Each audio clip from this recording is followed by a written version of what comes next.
The खबरी बाबू studio में आज हमारे गेस्ट होंगे रालोसपा के राष्ट्रीय युवा महासचिव श्री रणधीर केसरी।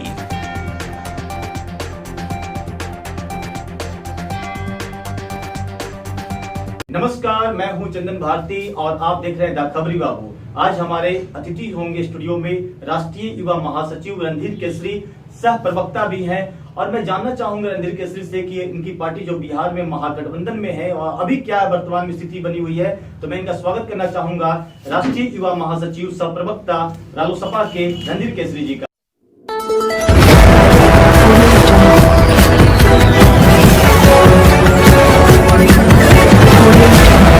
बहुत बहुत धन्यवाद आपके चैनल का, शुक्रिया चैनल का, जो मुझे इस शो में आप आमंत्रण दिए। जी रणधीर केसरी जी, सवाल आपसे 5 होगा हमारा, वो भी बेबाकी के साथ में होगा और मुझे उम्मीद है कि आपके मेरे सवाल का हर जवाब भी आप बेबाकी तरीके से देंगे। श्रीमान रणधीर कुमार जी, आपकी पार्टी रालोसपा जो कि बहुत दिन से पार्टी है और महागठबंधन में भी है, इससे पहले आपके जो राष्ट्रीय अध्यक्ष हैं उपेंद्र कुशवाहा जी केंद्र में मंत्री भी रहे। आखिर क्या रहा कि केंद्र की सत्ता को छोड़कर वो फिर से महागठबंधन में आ गए? फिर अभी सुन रहे हैं कि महागठबंधन से ऐसा इशारा लग रहा है, इस समय अंदर खाने से आ रही है कि एनडीए की ओर मूव कर सकते हैं, नहीं तो फिर अपना स्वतंत्र रूप से अपना चलाएंगे। इसके बारे में आपका क्या विचार है?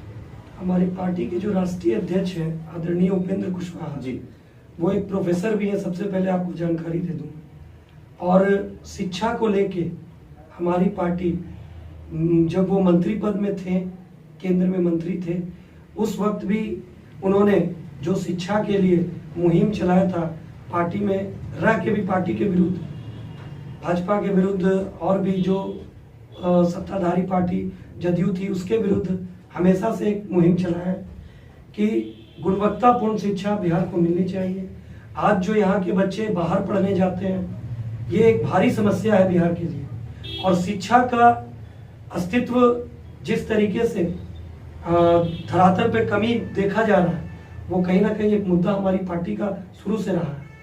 इसी संघर्षशील के लिए, बदलने के लिए कुशवाहा जी ने उस समय भी पार्टी में बगावत की थी, रहते हुए भी मंत्री पद पे। रणधीर केसरी जी बहुत एक युवा राजनेता है और ये कह सकते हैं बहुत ही चालाकी के साथ में सटीक जवाब दिए कि उपेंद्र कुशवाहा जी ये जो राजनीति करते हैं, शिक्षा की राजनीति करते हैं। जब ये सरकार में थे भी, फिर भी नीतीश कुमार के विरोध में इन्होंने बिगुल फूका था, शिक्षा को लेकर आंदोलन किया था, जैसा जग जाहिर है। लेकिन एक सवाल होता है कि अभी महागठबंधन में है, इसी को लेकर महागठबंधन में क्यों तरजीह नहीं रालोसपा को मिल पा रहा है? क्या आखिर मतलब जहां पर दिक्कत कहां पर है? इस चीज को लेकर आप क्या बोल सकते हैं?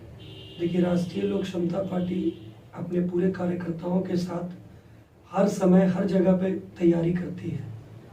और हम लोग गठबंधन इसलिए किए थे क्योंकि हम लोगों को कहीं ना कहीं एक ऐसा शिक्षा नीति, एक ऐसा स्वास्थ्य नीति, एक ऐसा रोजगार नीति बनाना था सभी पार्टी को मिलके कि बिहार की तमाम जनता को फायदा हो सके। लेकिन कुछ पार्टियां अपने स्वार्थ के कारण, कुछ पार्टियां स्वयं के विकास के कारण हमेशा एक दूसरे से वार्तालाप नहीं करती हैं। कोऑर्डिनेशन कमेटी का गठन करने के लिए आदरणीय जीतन राम मांझी जी पूर्व मुख्यमंत्री थे, उन्होंने भी कहा था कि आप कोऑर्डिनेशन कमेटी बनाइए, उसमें मुद्दाओं को रखिए, चेहरा कौन होगा, कितने जगह कितनी पार्टियों को, हर चीज़ पे बात होगी। लेकिन ये सब बातों को दरकिनार करते हुए राष्ट्रीय जनता दल एक बड़ी पार्टी होने के नाते हमेशा से नज़रअंदाज करते आया। तो किसी की भी मर्यादा, सम्मान और उससे प्रतिष्ठा से बड़ी कोई चीज़ नहीं होती है। इसी प्रतिष्ठा को देखते हुए हमारे आदरणीय नेता ने, हम लोग के सभी कार्यकर्ता ने उन्हें अधिकृत किया कि आप जो भी निर्णय लेंगे हम सब आपके साथ हैं। जैसा कि आरजेडी प्रवक्ता मृत्युंजय तिवारी ने भी कहा कि रालोसपा स्वतंत्र है और वो फैसला ले सकती है। आखिर फैसला क्या लिया आप लोगों ने? बिल्कुल रालोसपा स्वतंत्र है। रालोसपा एक स्वतंत्र पार्टी है। रालोसपा का अपना जनाधार है, अपना वोट है। कुशवाहा समाज के अच्छे वोट का हम लोग प्रतिनिधित्व करते हैं, तो जाहिर सी बात है कि हम लोग स्वतंत्र हैं। हम लोगों का निर्णय हम लोग अधिकृत किए हमारे राष्ट्रीय अध्यक्ष को। अभी तक फैसला नहीं आया? अभी तक कोई फैसला नहीं लिया गया है, लेकिन जल्द ही 1 से 2 दिन में फैसला आएगा और अच्छा फैसला आएगा। अगर मौका मिलेगा शायद महागठबंधन को तो छोड़कर एनडीए के साथ में जाने का, तो क्या आप लोग किस तरह का एडजस्टमेंट होगा आपकी पार्टी का? सम्मानजनक और अच्छी तरीके से अगर हम लोग का कहीं भी स्वागत होगा तो हम लोग जाने के लिए स्वतंत्र हैं। आखिर क्या हुआ था जो मांझी जी कोऑर्डिनेशन को लेकर महागठबंधन को छोड़ दिए और यही हाल रालोसपा के साथ में हो रहा है? ये कोऑर्डिनेशन किस चीज का नहीं बन पा रहा था? कोऑर्डिनेशन कमेटी का गठन होता है जब कोई 5 व्यक्ति अगर मेंबर होते हैं, किसी भी सदस्य के 5 व्यक्ति अगर किसी संस्था को मिलके चला रहे हैं। महागठबंधन एक समझ लीजिए एक तरह का संस्था, जिस तरीके से मिलके सभी लोग चला रहे थे, तो उसमें जितने भी शीर्ष मुखिया हैं अपने अपने पार्टी के, तो वो 5 व्यक्ति बैठ के ही निर्णय लेंगे ना किसी भी चीज का। टिकट बंटवारा से लेके आपको कि कौन इसका नेतृत्व करेगा, लोकसभा का नेतृत्व हमने तेजस्वी जी के नेतृत्व में चुनाव लड़ा जी, और हर चीज को माना, लेकिन उसके बाद क्या रिजल्ट हुआ, क्या हुआ, ये पूरी जनता बिहार की देखी। रालोसपा इस बार जब चुनाव होगा तो चुनाव में किस मुद्दे को लेकर आप जाएंगे जनता के बीच में? हमारा मुद्दा शुरू से एक रहा है, शिक्षा, स्वास्थ्य और रोजगार, दवाई, सिंचाई, सुनवाई, कार्रवाई। यही मुद्दा राष्ट्रीय लोक समता पार्टी का है। इसके लिए हम लोग अनेकों आंदोलन किए, गया की सड़क से लेके बिहार के तमाम जिला में सभी जगह हमारे जिलाध्यक्ष, कार्यकर्ता, प्रदेश पदाधिकारी, राष्ट्रीय पदाधिकारी सबने मिलके अनेक बार हमने पटना के गांधी मैदान में आंदोलन किया, शिक्षा को लेके, स्वास्थ्य को लेके, रोजगार को लेके। अगर मौका मिले थर्ड फ्रंट बनाने को तो इसको लेकर उपेंद्र कुशवाहा क्या नेतृत्व करेंगे थर्ड फ्रंट का? इसमें कोई कमी नहीं है हमारे नेता में। हमारे राष्ट्रीय अध्यक्ष हर चीज से परिपूर्ण है, विपक्ष के नेता भी रहे हैं, उन्होंने हर राजनीति को ऊपर नीचे से चढ़ते उतरते देखा है, तो वो सच्चा में अगर थर्ड फ्रंट भी बनाते तो हम लोग सब कार्यकर्ता। मगध में किस तरह का जनाधार है? आप मगध से बिलोंग करते हैं, राष्ट्रीय लोक समता पार्टी का किस तरह से जनाधार आप लोग का है? मगध में बहुत मजबूती के साथ है। हर मगध के आपको सभी विधानसभा में हमारे जिला अध्यक्ष एकदम तैयारी के साथ है। यूं कह सकते हैं कि चुनाव का पूरा आपका प्रक्रिया अभी से तैयारी भी चल रहा है। मेरी पार्टी के आला कमान का निर्णय है कि आप 243 सीटों पे मजबूती के साथ तैयारी कीजिए, जो भी निर्णय होगा उसमें आपको खड़े रहना। पिछले दिनों रालोसपा का मीटिंग हुआ था जिसका नेतृत्व खुद उपेंद्र कुशवाहा जी ने किया, आपके राष्ट्रीय नेता हैं, उन्होंने क्या मैसेज दिया आप लोग कार्यकर्ता और जिला अध्यक्ष को? हमारे उस मीटिंग में मैं भी था, राष्ट्रीय पदाधिकारी, प्रदेश पदाधिकारी और जिला कमेटी संयुक्त बैठक इसी विषय पे हुई थी कि हम लोग महागठबंधन में थे और इस तरीके का परिस्थिति बन रहा है, तो इसी सब विषयों को लेकर निर्णय पार्टी के कार्यकर्ताओं से हमारे राष्ट्रीय अध्यक्ष ने लिया। पर जब हम लोग सभी ने मिलकर उन्हें अधिकृत किया कि आप सर जो निर्णय लेंगे वो हम सभी कार्यकर्ताओं को मान्य होगा, तो उस समय उन्होंने जो हम लोगों को कहा वो भी मैं पूर्व में भी आपको कहा हूं कि 243 सीट पे अगर आप 100% ताकत से तैयारी कर रहे थे तो उस ताकत को 200% कर दीजिए।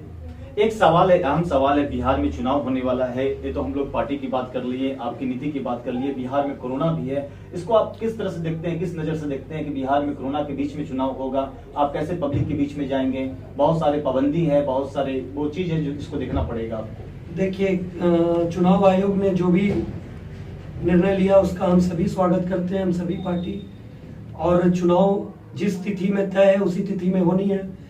लेकिन चुनाव का प्रक्रिया जो कि बदल दिया गया है, इस बार बड़ी बड़ी रैलियां नहीं होंगी, अच्छी बात भी है, कम खर्च होगा, जनसंवाद के लिए भी 5 व्यक्ति को डोर टू डोर कैंपेन करना है। तो इस तरीके का निर्णय जो चुनाव आयोग ने लिया है, इससे एक बहुत बड़ा खर्च कार्यकर्ताओं को नहीं करना पड़ेगा, जो भी उम्मीदवार होंगे। तो इस तरह का निर्णय अच्छा है। आपकी पार्टी डिजिटल रैली या डिजिटल कम्युनिकेशन में किस आधार पर है? हम लोग की पार्टी शुरू से डिजिटल रैली और डिजिटल चीजों में आगे बढ़ चढ़ कर रही है। आप हमारे पार्टी के किसी कार्यकर्ता को अगर उठा लेंगे तो सब ट्विटर, फेसबुक, हैशटैग सब पे, सब चीज पे, इंस्टाग्राम सब पे अपडेट है, कहीं से कोई कुछ नहीं है। वर्चुअल रैली होता है, सब कुछ होते रहता है, कहीं कोई दिक्कत। या यूं कह सकते हैं रणधीर जी की अभी समय है, समय कब तक ये क्लियर हो पाएगा जनता के सामने कि उपेंद्र कुशवाहा जी किस गठबंधन या महागठबंधन या एनडीए या स्वतंत्र रूप से या तीसरे गठबंधन का नेतृत्व करेंगे? कब तक फैसला आने का चांस है? ये आने का चांस संभवतः अभी भी हो सकता है या संभवतः 1-2 दिन भी लग सकता है। या जब हमारे नेता का नेतृत्व पता चलेगा तो आपको भी पता चल जाएगा मीडिया के माध्यम से। जी बहुत बहुत धन्यवाद। ये थे राष्ट्रीय युवा महासचिव रणधीर केसरी जी, जिन्होंने नेता की तरह इन्होंने हर सवाल का जवाब बहुत ही बेबाकी से दिया। एक मंजे हुए नेता लग रहे हैं, यूं कह सकते हैं। इन्होंने कहा उपेंद्र कुशवाहा के पाले में सब चीज छोड़ दिए हैं, और इन्होंने कहा कि उपेंद्र कुशवाहा एक ऐसे नेता है, राष्ट्रीय नेता, एक प्रोफेसर है, और एक शिक्षा को लेकर ये हमेशा काम करते रहते हैं। इनकी पार्टी जब हटी थी एनडीए से तो शिक्षा को लेकर ही हटी थी, क्योंकि आंदोलन कर रहे थे नीतीश कुमार के विरोध में, और लास्ट में उनकी बात नहीं मानी गई तो इन्होंने महागठबंधन का रुख किया था।